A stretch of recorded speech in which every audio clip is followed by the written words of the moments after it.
todos. É lá! Este sol e o calorzinho foi assim uma chegada muito quentinha. Boa noite então. Obrigada por partilharem a sexta-feira comigo e estarmos aqui todos juntos para mais uma noite de estudo. E o tema desta palestra surgiu de uma situação real que uma amiga de longa data, do qual conversámos muitas coisas. Ela sempre soube que eu era espírita, mas nunca se interessou por espiritismo. Ela sabia que eu era espírita, eu sabia que ela tinha outra religião e nós conversávamos tudo nas nossas vidas, mas nunca nos sentámos para falar sobre espiritismo. E por circunstâncias da vida, certa vez ela pergunta-me: olha, o que é isso do espiritismo?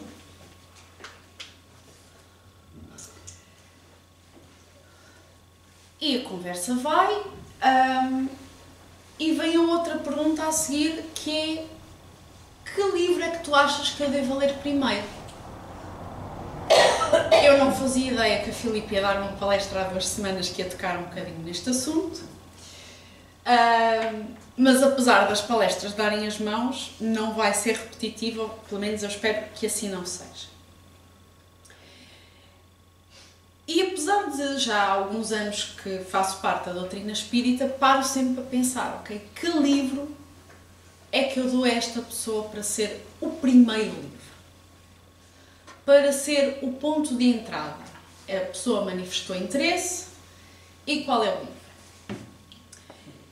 E a sugestão, que foi o livro que eu lhe ofereci, é o que é o espiritismo. Eu já perdi a conta ao número de vezes que comprei este livro, porque o meu desaparece sempre, vai sempre parar às mãos de alguém. Portanto, este vai ser mais um rabiscado que eu espero, felizmente, que também ele desapareça e vá parar às mãos de alguém que eu queira ler. Mas é este livro que eu dei à minha amiga e que eu costumo sugerir quando me fazem essa pergunta. E o porquê deste livro e não o livro dos espíritos ou Nosso Lar ou outro livro qualquer?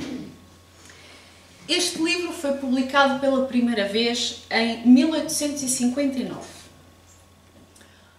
O livro dos espíritos foi publicado 2 anos antes, em 1857. E na primeira edição deste livro, o livro dos médiuns ainda não tinha saído. Portanto, 1857 sai o livro dos espíritos, 1859 sai o que é o espiritismo, a primeira edição, porque ele foi revisto várias vezes, e depois, em 1861, finalmente sai o livro dos médiuns e o restante trabalho de Kardec. Kardec não parou no livro dos médiuns. E porquê que este livro surgiu pouco depois de ter sido feita a primeira publicação do livro dos espíritos?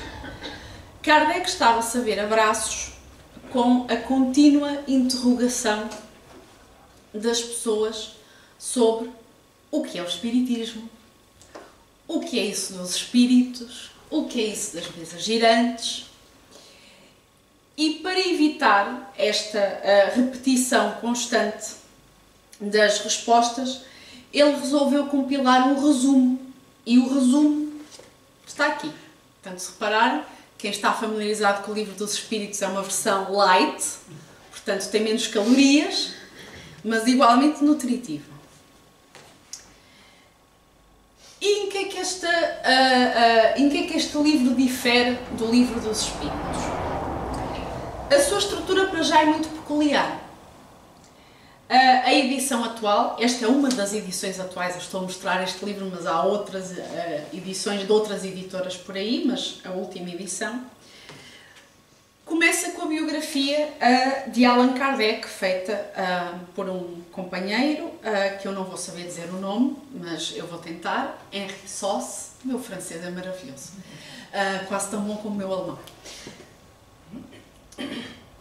Então o livro começa com primeira parte, biografia de Kardec. Porquê a primeira parte do livro ser a biografia de Kardec? Surge uma doutrina nova. Surge um livro que dá que falar, como foi o Livro dos Espíritos.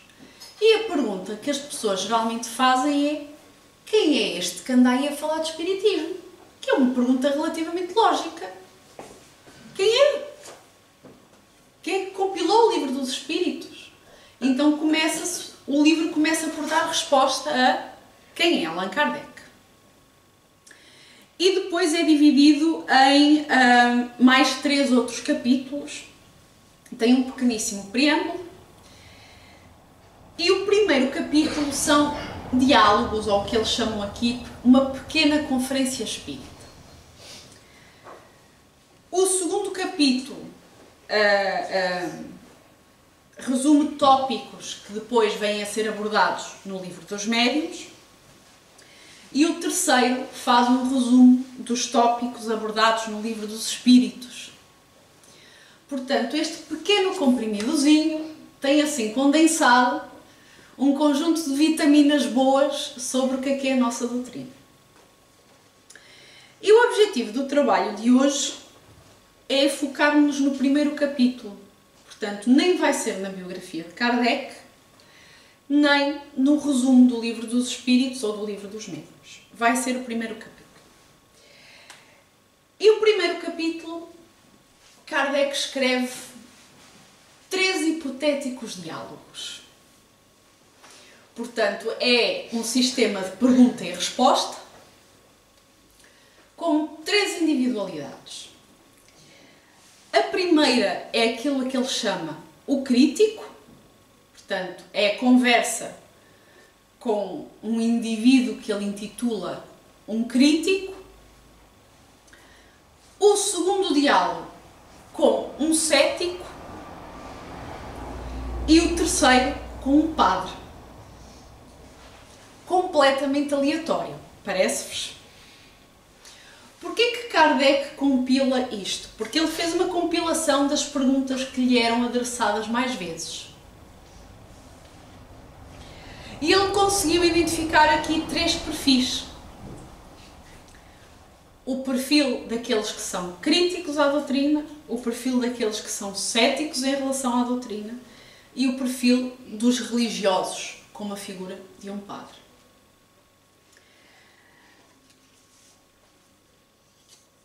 Com isto, no preâmbulo, antes dele entrar neste diálogo, ele apresenta justamente os motivos pelos quais fez esta obra, que é apresentar resumidamente resposta a alguma das questões que lhes são dirigidas diariamente. Ele põe isto logo claro no preâmbulo do livro, que para o leitor ele diz que é uma iniciação e para ele é uma poupança de tempo. E no final do preâmbulo ele responde à pergunta: o que é o Espiritismo? Que é outra pergunta que, se vocês já falaram de doutrina espírita a alguém que não se faz a menor ideia o que isto é, nós ficamos aos papéis. Porque parece que nós sabemos e de repente não sabemos. Não sei se já passaram por essa situação. Eu já passei. Então, para que nos seja mais fácil a vida, Kardec dá logo ali uma definição. O que é o Espiritismo? E ele diz que é, ao mesmo tempo, uma ciência da observação e uma doutrina filosófica. Como ciência prática, ele consiste nas relações que estabelece entre nós e os espíritos. Como filosofia, compreende todas as consequências morais que dinamam essas relações. E ele depois ainda dá uma versão mais resumida, aquela teoria quase que a gente pode ter num bilhetinho na carteira.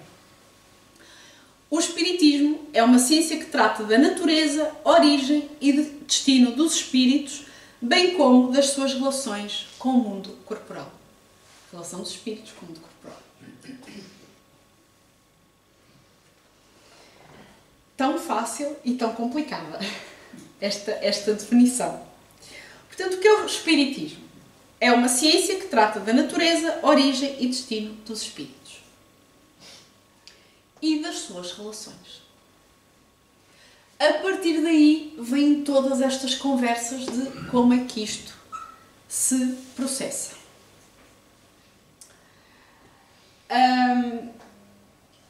Fisicamente no livro, estes 3 diálogos são muito interessantes porque eles estão mesmo ensanduichados no meio do livro, portanto é realmente a parte central do livro. E outra coisa que também é muito curiosa é ver a extensão do diálogo com estas 3 figuras idealizadas por Kardec, à qual ele vai dando resposta. O crítico é a conversa, é o diálogo mais curto que nós encontramos no livro. O que é um crítico? Qual é a diferença aqui entre um crítico e um cético? Foi logo a pergunta que eu me pus, ou seja, o que é que Kardec pôs aqui em cima da mesa para fazer esta distinção e para organizar 2 diálogos diferentes para 2 pessoas diferentes. É que o crítico recusa admitir a realidade dos fenómenos atribuídos aos espíritos.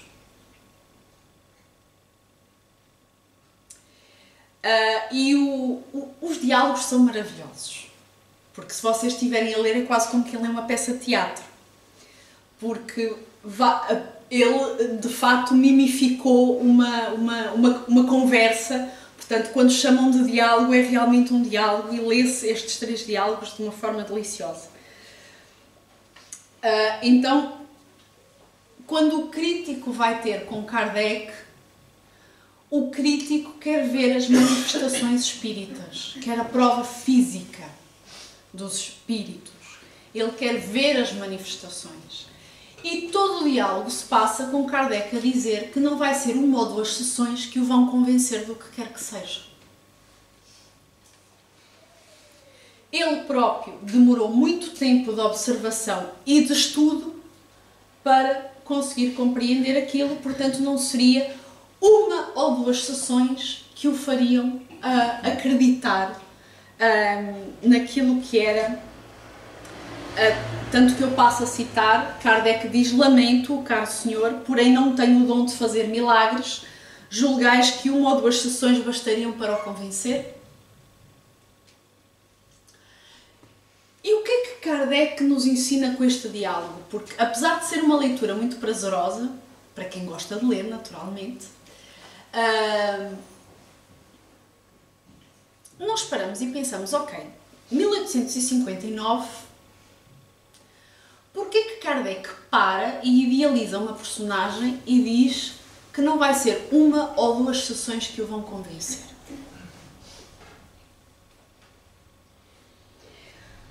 E porquê que Kardec depois diz ao crítico que não quer converter ninguém, principalmente aqueles que sabem as razões que têm para fugir da doutrina? É que quando nós começamos a ler este primeiro diálogo, ficamos a pensar, mas Kardec está-lhe a mostrar a porta? E a lição mais importante deste primeiro diálogo com o crítico é justamente não se perder tempo com quem está convencido em não acreditar. No fundo, Kardec, com este primeiro discurso, com este primeiro diálogo, com esta personagem a quem ele chamou o crítico, é que não se perca tempo, tanto que ele diz mesmo, eu não quero perder tempo com este diálogo, quando eu sei que não quer ser convencido, que a curiosidade daquela personagem é meramente em ver as manifestações e criticá-las. Tanto que durante o diálogo o crítico sai de uma cartada, mas eu vou lançar um livro que vai expor a falsidade do espiritismo. E Kardec diz, sim senhor, se o espiritismo é uma falsidade, ele cairá por si mesmo. Se, porém, é uma verdade, não há de atributo que possa fazer dela uma mentira. Kardec agradece a publicidade. Porque se alguém vai lançar um livro a criticar a doutrina, e o livro vai, porque o objetivo do crítico era que o livro criasse barulho, Kardec agradece.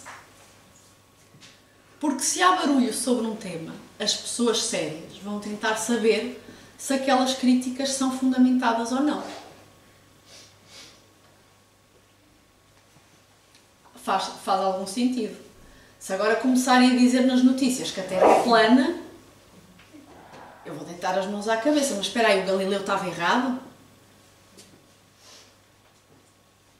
Tem que apresentar e uma pessoa vai ver os fatos. Não, está mais que provado que a Terra é redonda. Eu de repente estou com medo, não há para aqui algum terraplanista e eu estou metida num sarilho. Mas era no fundo o ponto que Kardec queria salientar aqui. Se as pessoas não estão convencidas, não vamos perder tempo com elas. No fundo é esse conselho que ele nos quer dar com o primeiro diálogo. Se nós encontramos alguém que só está preocupado em criticar, em mostrar o contra, em mandar abaixo, pura curiosidade, não percamos tempo, tal como Kardec disse que não queria perder tempo com aquela pessoa. Então estes diálogos servem para nós pararmos e pensar, ok, então já naquela altura haviam pessoas completamente munidas de vontade de não acreditar. Tal como um terraplanista está plenamente munido de vontade de não aceitar que a Terra é redonda.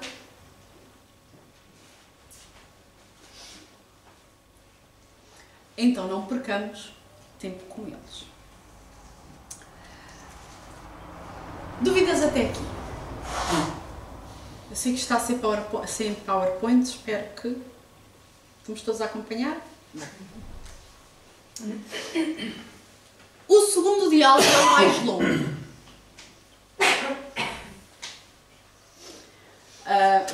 Quem tiver a ver o meu livro está a ver que ele está cheio de papelinhos.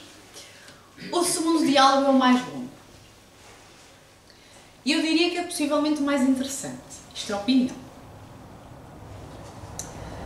Porque o segundo diálogo é com um cético.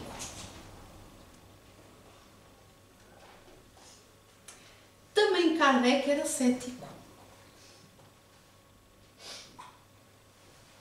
O que é um cético? O que é uma pessoa cética? Às vezes nós usamos assim essa palavra assim um bocadinho ao desbarato.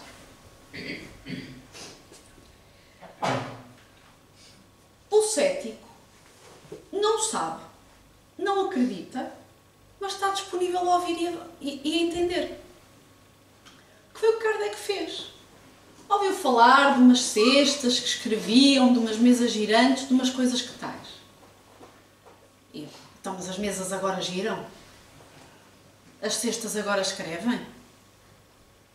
Isto é a atitude natural de um cético, de se questionar.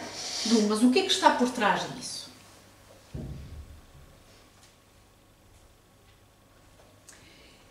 Tanto que o diálogo com o cético é dividido em 20 itens. É o mais longo.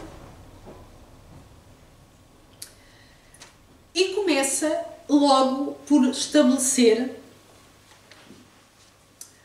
O cético começa logo por perguntar a Kardec a diferença entre espiritismo e espiritualismo. Também não sei se já vos fizeram a pergunta alguma vez na vida. Então, mas qual é a diferença entre espiritismo e espiritualismo? E Kardec explica que o espiritualista é aquele ou aquela pessoa cuja doutrina é oposta ao materialismo. Portanto, é todo aquele que acredita em mais alguma coisa para além da matéria. Todas as religiões têm necessariamente uma base espiritualista. Porque todas as religiões acreditam em alguma coisa que transcenda a matéria. O que não implica que acreditem nos espíritos ou nas suas manifestações. Daí a necessidade de Kardec ter criado uma palavra distinta. Espiritualismo já existia, espiritismo faz esta diferença. Ok, é não só as pessoas que acreditam em alguma coisa que transcende a matéria, mas como creem na existência dos espíritos e nas suas manifestações. É a grande diferença. E ele diz que assim conseguia exprimir a ideia sem equívoco, que misturássemos, tomássemos uma coisa pela outra.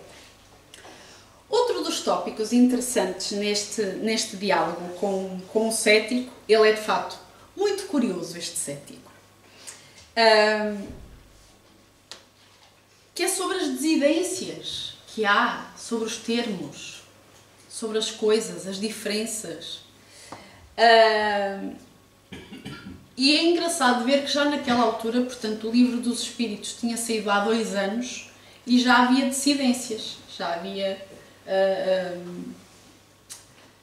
pequenas divergências entre como é que se deveriam interpretar e como é que se deveriam levar as coisas. E Kardec explica que as desidências não anulam a matéria, como nós vemos nas ciências exatas.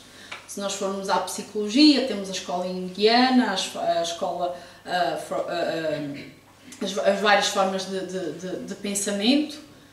Portanto, porque é que o espiritismo há de se anular só porque há certos indivíduos que não discordam em pequeninas coisas? Que às vezes é outras coisas que nós também ouvimos quando estamos a conversar com amigos. Mas eu ouvi que fulana ia a um centro kardecista e fulana ia a um centro umbandista e fulana ia a um centro não sei o quê. Ok. Isso não anula nem diminui em nada o nosso trabalho. Nem aquilo que nós acreditamos. São divergências que se vão diluir com o tempo. E ele vai falando de o que é que se deve pensar sobre os fenómenos espíritas simulados, portanto, sobre todos aqueles que aparentam uma coisa que não são. Mas será? Não é? Pergunta. Convida-nos a vir a um centro espírita. Primeira vez que nós ouvimos falar de espiritismo, ficamos, mas vamos à bruxa? Será que são sérios? Será que não vão simular as coisas? E não é por haver pessoas que efetivamente simulam e ganham a vida com isso e tudo mais, não é por haver vinho falsificado que não deixa de haver vinho bom. Isso não perturba em nada a doutrina espírita. Que haja outros indivíduos a usar o nome do espiritismo para fazer outras coisas que nada têm a ver com o espiritismo. E a comparação do vinho não é minha, é de Kardec, já agora. Só para não ficarem a olhar.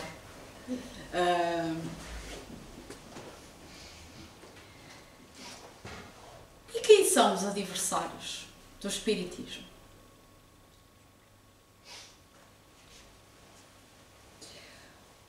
Os adversários do espiritismo, Kardec tranquiliza-nos logo.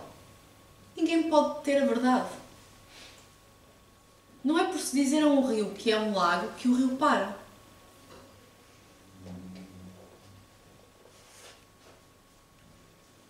Ninguém consegue ter a verdade. E Kardec sempre teve isso muito claro.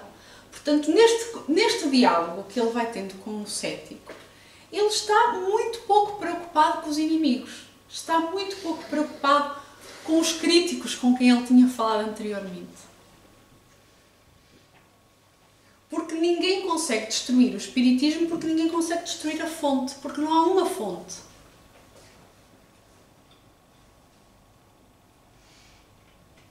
Não queremos mais água Serra da Estrela. Manda-se um míssil contra o topo da Serra da Estrela, não me façam isso. Manda-se um míssil contra o topo da Serra da Estrela, não há mais que um Mondego, acabou, não há mais água da Serra. Mas o espiritismo destrói-se como? Qual é a fonte? Como é que um materialista pode destruir o espiritismo se a fonte não está cá? Se a fonte está em todo o lado? E Kardec, neste diálogo, vai sendo muito crítico. Eles procuram na Terra uma coisa que só achariam no espaço. Essa fonte do espiritismo não se acha num ponto, mas em toda a parte, porque não há lugar que os espíritos não se possam manifestar, em todos os países, planetas, palácios ou choupanas. Então, para destruir o espiritismo, é preciso destruir o universo.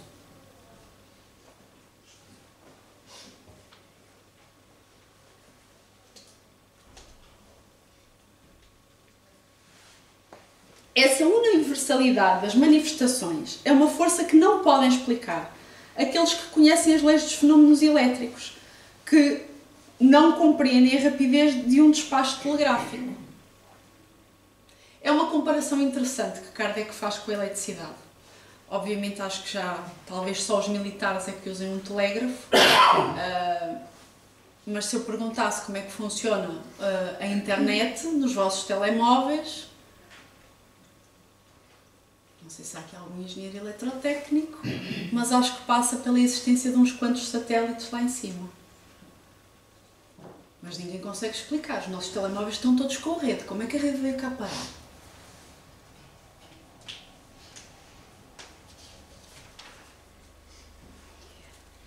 Então não se consegue, quando conversarem connosco sobre o fim do espiritismo, que isto vai cair, que isto é uma farsa, relembrem este discurso de Kardec. Não se consegue porque era preciso destruir o universo, porque há manifestações e há espíritos em todo lado.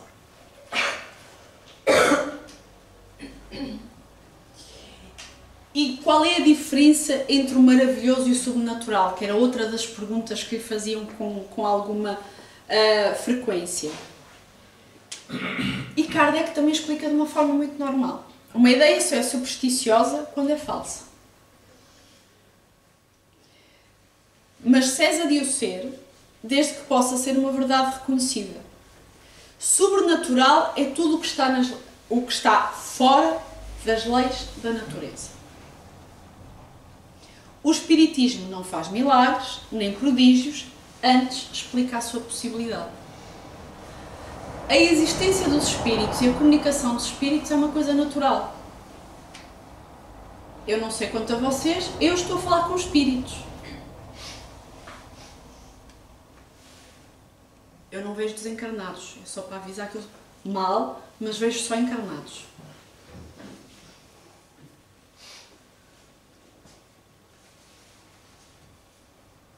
Então, se é normal falarmos com pessoas, estejam encarnadas ou desencarnadas, é natural. O que é que o espiritismo tem de sobrenatural? Não.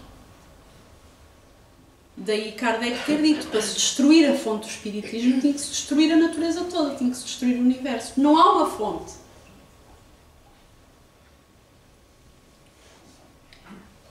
E a relação com a ciência? Essa foi outra parte deliciosa do diálogo.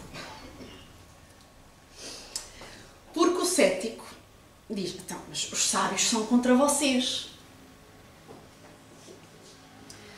Os sábios não serão o farol das nações e não têm o dever de esclarecê-las? Pergunta o cético a Kardec. E Kardec responde, traçastes o dever dos sábios de modo admirável. O dever de alguém sábio, hoje em dia não se usa muito a palavra sábio, hoje em dia utiliza-se mais o termo inteligente quando a pessoa faz muito trabalho intelectual. Mas a obrigação dele é esclarecer as nações. Só que, porém, eles o esquecem em mais do que uma ocasião. Admite-se erroneamente que os sábios só se encontram na ciência oficial e nos corpos constituídos.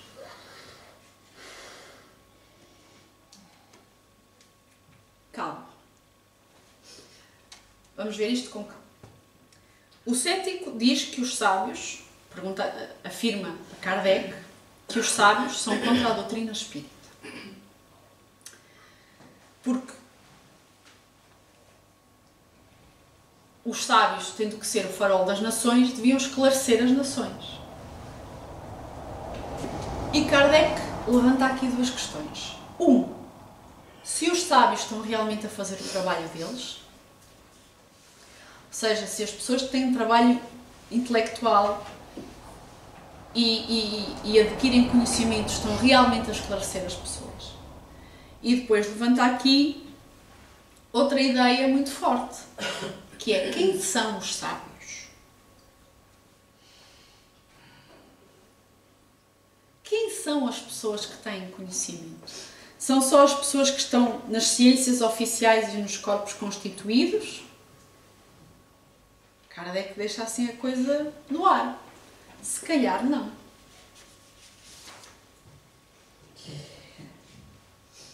E Kardec diz que a ciência engana-se quando quer experimentar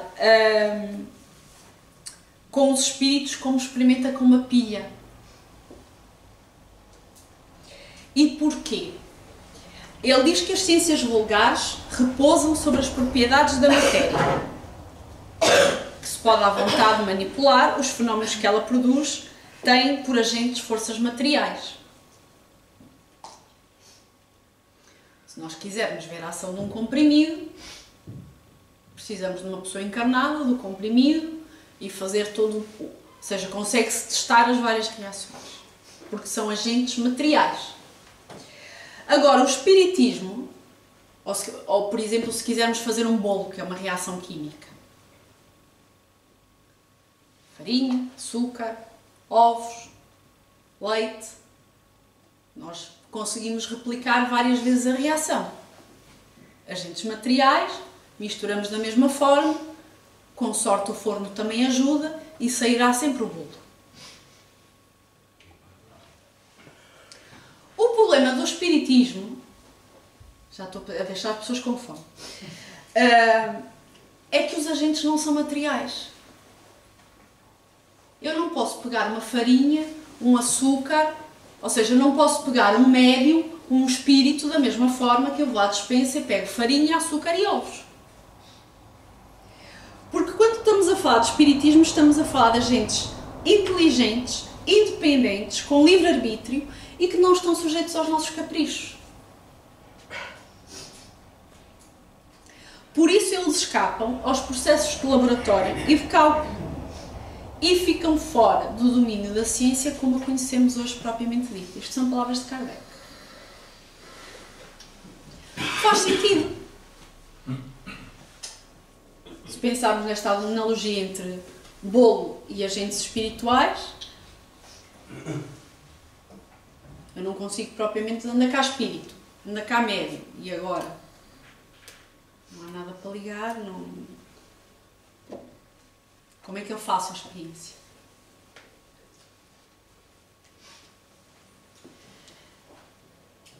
E Kardec depois também diz, ver, por exemplo, o que aconteceu com a ideia do movimento da rotação da Terra. Eu fiquei feliz porque entendi que Kardec, tal como eu, somos fãs de Galileu. Quando Galileu diz que é o Sol que gira à volta, que é a Terra que gira à volta do Sol, e não o Sol que gira à volta da Terra, deita tudo as mãos à cabeça, vem a Inquisição e querem dar cabo do Galileu. Só que, repudiada a ideia, a história e a ciência mostrou-nos que, de facto, é a Terra que anda à volta do Sol. Então, muitas das ideias, o que Kardec quer dizer aqui é que quando as ideias são muito disruptivas, há geralmente um repúdio, que é normal. Tanto que ainda hoje, século XXI, 2023, há terraplanistas. Eu devia ter vindo com uma t-shirt a dizer NASA. É preciso que alguma coisa de verdade se encontre em tais fenómenos. Uma ilusão, uma farsa, se o quiserem, não pode ter esse caráter de generalidade. Não daria a volta ao mundo.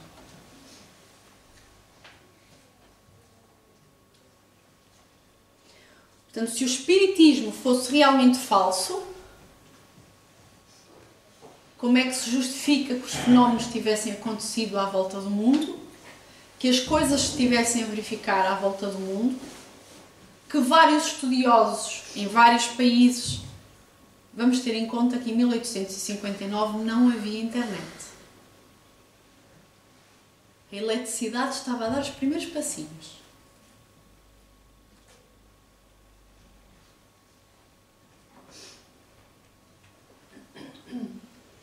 Como é que iam saber que do outro lado do mundo estava um indivíduo em França?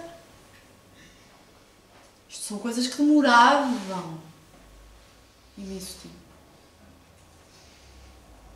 Então, se fossem falsas, rapidamente cairiam. Até porque quem te conta uma história acrescenta-se sempre um ponto ou 3. Já não dou acreditados a esta hora. Se fosse uma ideia falsa, se eu quisesse propagar a ideia da doutrina dos espíritos daqui até à Ásia, em 1859, quando chegasse à Ásia, já ia com quantos pontos a mais? Se fosse uma mentira. Ou a menos, ou enfim. Então, todo o diálogo é extensíssimo, como eu vos disse, são 20 pontos. Eu toquei aqui só em alguns, mas vai falar sobre os meios de comunicação, sobre médiuns em terceiros, sobre a diversidade dos espíritos, sobre a loucura, suicídio e obsessão, sobre as sociedades espíritas. Houve algumas edições do que é o espiritismo que chegaram a ter o regulamento da Sociedade Parisiense. Então há aqui vários pontos neste diálogo concético que às vezes dá quase a entender que é Allan Kardec ao espelho, Allan Kardec de 1859 a falar com Allan Kardec de há um par de anos atrás, com as suas primeiras questões, mas que nos vão desmistificando e nos vão ajudando não só a pensarmos nós próprios sobre porque é que acreditamos e porque é que aceitamos a doutrina espírita, como facilitar muito o diálogo com aqueles que chegam até nós e nos perguntam o que é o espiritismo. O terceiro tópico, o terceiro diálogo, é com um padre.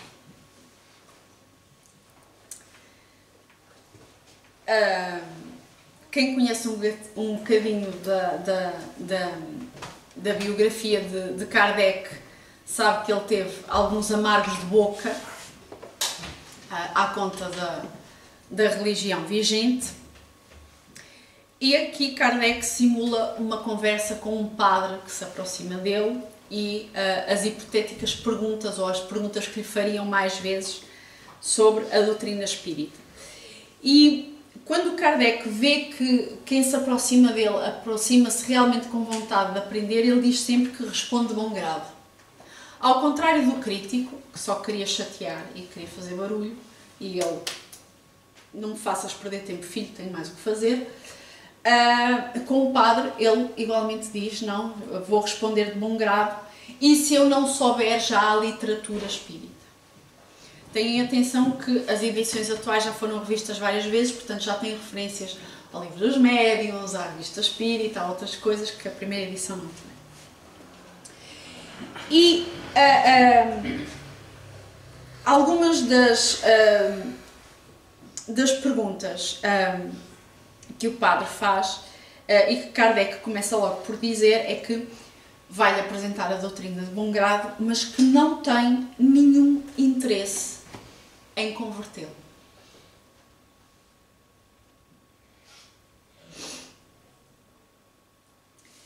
Kardec diz que não tem nenhum interesse em converter o padre ao espiritismo. Perdão. Porque ele diz que o espiritismo não se impõe a pessoa alguma, nem vem forçar nenhuma convicção. Que no fundo também foi o início da conversa que ele teve com o crítico, é que não estava para converter ninguém. Que a doutrina espírita respeita a liberdade de consciência.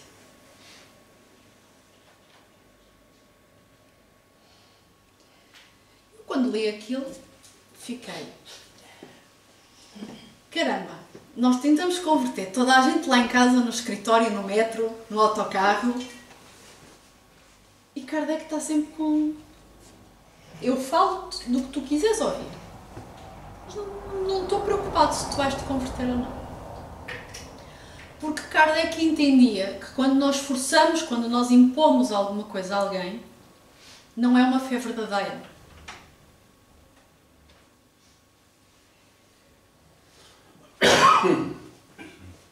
E o padre questiona. Então, se a doutrina espírita vem falar da vida após a morte, as religiões já se ocupam com isso. Qual é a necessidade de uma nova doutrina? E Kardec diz, se a religião fizesse esse trabalho, não haveria tantos incrédulos.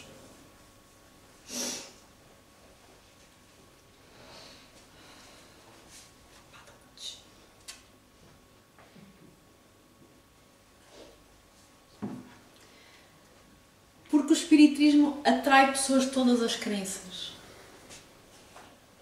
Alguém levanta a mão e diga se quando entrou por aquela porta alguém lhes perguntou qual era a vossa religião.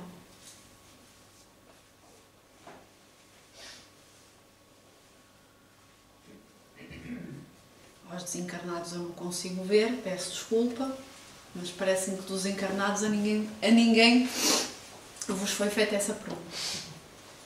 Porque a doutrina espírita inclui todos. O padre continua. Então, e o que é que dizem os espíritos sobre as religiões? Se eu falar com um espírito e disser que não tenho religião e quero escolher uma, o que é que os espíritos vão responder? E Kardec divide a resposta em 3 pontos. No primeiro é qual é a diferença entre as várias religiões. E as várias religiões têm os seus princípios gerais, comuns a todas elas. À partida, desconhecimento talvez da minha parte, eu não conheço nenhuma religião que incite à discórdia, à violência, ao egoísmo. Depois há alguns desvios de história, mas a gente não vai falar sobre isso hoje. E depois há os aspectos particulares de cada uma. Como é que são os estudos entre cada religião, como é que são os encontros, como é que são os rituais, mas geralmente há aquilo que são princípios gerais. E Kardec diz, os espíritos superiores, dirão o seguinte: Deus é bom e justo, não quer senão o bem. Do ponto de vista da doutrina espírita, não importa a religião. Desde que o bem seja a base do que nos move.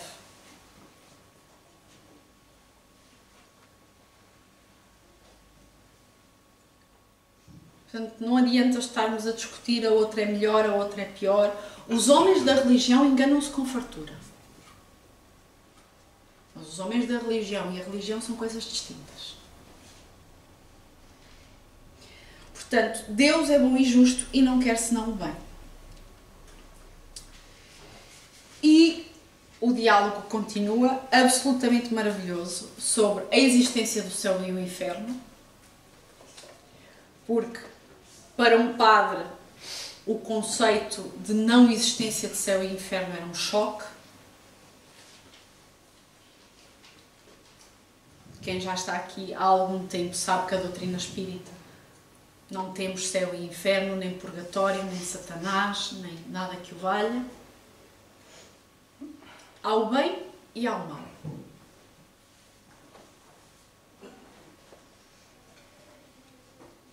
O mal é só a ausência de bem. Como é que é isto, o mal ser só a ausência de bem? Eu explico. Não é por eu ter as mãos à frente dos olhos que deixou de existir luz nesta sala. Certo? Não é por eu pôr as mãos à frente dos olhos que deixa de existir luz nesta sala. O mal é exatamente isso. É só preciso devagarinho ir-se tirando as mãos e deixar a luz entrar.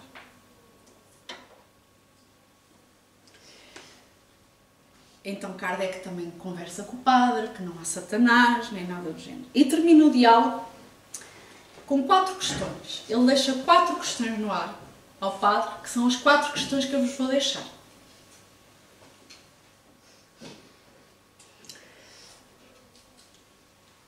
Então, sempre que estivermos a pensar sobre a doutrina espírita, sobre converter os nossos amigos e familiares, toda a gente que nós encontramos, primeira pergunta que Kardec deixa ao padre: quem terá melhor quinhão, ou seja, melhor porção, na vida futura?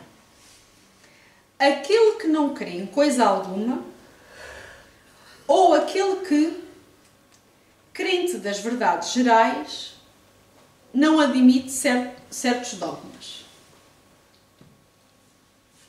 Porque eles depois têm uma longa conversa pelo caminho sobre os dogmas e a não existência de dogmas na doutrina espírita.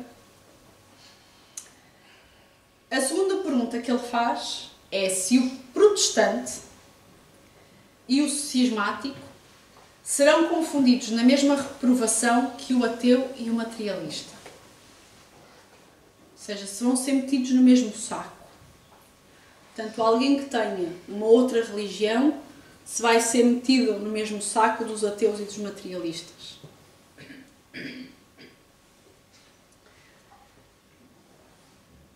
A terceira pergunta: o que não é ortodoxo, na verdadeira sentido da palavra, mas faz o bem que pode, que é bom e indulgente com o próximo, deve contar com menos salvação do que aquele que crê em tudo, mas é duro e egoísta e baldo de caridade? Estão a ver o peso desta questão? Ou seja, quem é que vai ter menos salvação? Aquele que não tem religião, mas que pratica o bem? Ou aquele que tem religião e sabe os valores todos e bate no peito os valores todos, mas é um egoísta e não tem caridade? Quem é que vai ter mais salvação? Kardec deixa esta pergunta ao padre. E a última, trabalho de casa, para nós todos pensarmos: qual terá mais valor aos olhos de Deus? A prática das virtudes cristãs, sem os deveres da ortodoxia? Aqui, quando se fala de ortodoxia, fala-se de religião. Ou a destes últimos, sem a moral? Ou seja, o que é que vale mais? É eu praticar as virtudes sem ter religião ou ter uma religião e não ter moral nenhuma?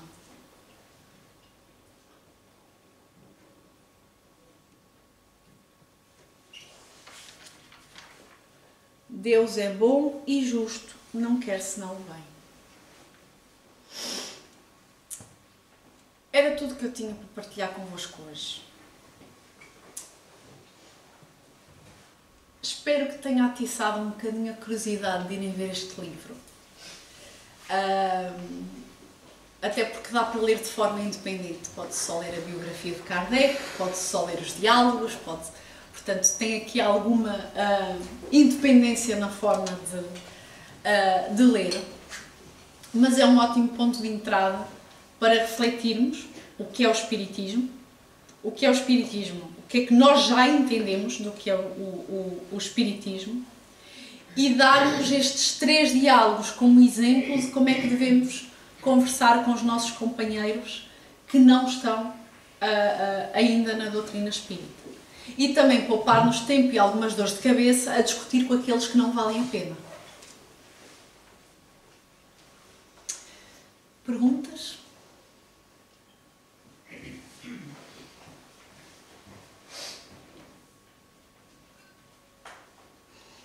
Ok. Não havendo perguntas, fica o convite para a leitura do livro. Vamos passar à segunda parte dos trabalhos. Então vou-vos convidar, eu sei que está calorzinho, estamos com o mês de Abril que parece um mês de Agosto. Mas vamos tentar estar confortáveis, relaxar um bocadinho. Quem se sentir confortável pode fechar os olhos.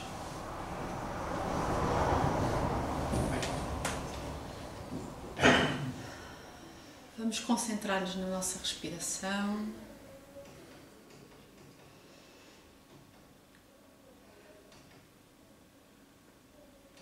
Respirar devagar. Percebemos do ar entrar e sair. E convido-vos a ir à natureza, a um sítio que vocês gostem. Quem gosta de praia, se imagine na praia, ou num parque, ou numa montanha, ou junto ao rio, num jardim, numa floresta. Então vamos imaginar-nos nesse local que nós gostamos. Vamos deixar a respiração fluir.